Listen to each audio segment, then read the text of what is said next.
முப்பெரும் மன்னர் காலத்தில் வழிபாட்டில் இருந்த ஜேஷ்டா தேவி வழிபாட்டின் ரகசியம். பார்க்கடலை கடைந்த போது முதலில் தோன்றியவள் ஜேஷ்டா தேவி.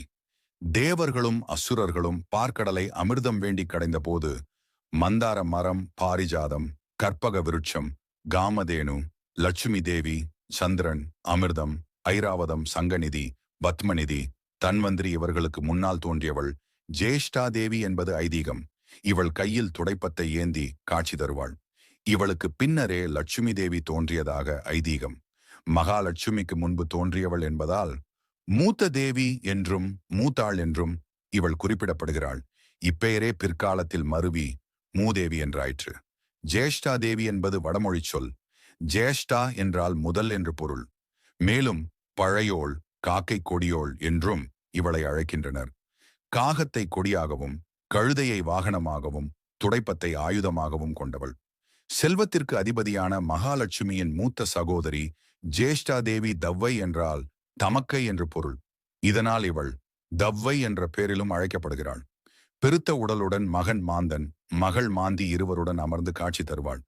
மகன் மாந்தனின் முகம் ரிஷப வடிவத்தில் அமைந்திருக்கும். பல்லவ மன்னர்களின் காலத்தில் சிறப்பாக இருந்த ஜேஷ்டா தேவி வழிபாடு பிற்கால சோழ மன்னர்கள் காலத்தில் குறையத் தொடங்கியது. முற்கால பாண்டிய மன்னர்களின் காலத்திலும் தவ்வை வழிபாடு வழக்கத்தில் இருந்துள்ளது. பல்லவ மன்னர்கள் செல்வச் செழிப்பிற்காக ஜேஷ்டா தேவி எனும் தவ்வையை வணங்கும் வழக்கத்தை வைத்திருந்தனர்.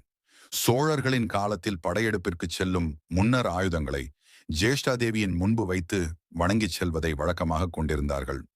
புடைப்புச் சிற்ப வகையைச் சேர்ந்த இந்த சிற்பத்தின் இரு புறங்களிலும் சேடி பெண்கள் நின்ற கோலத்தில் காணப்படுகின்றனர்.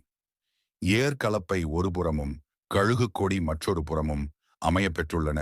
செங்கற்பட்டு மாவட்டம் ஆனூர் என்ற சிற்றூரில் அமைந்துள்ள சிவன் கோயிலில் ஜேஷ்டா தேவியின் புடைப்புச் சிற்பம் காணப்படுகிறது.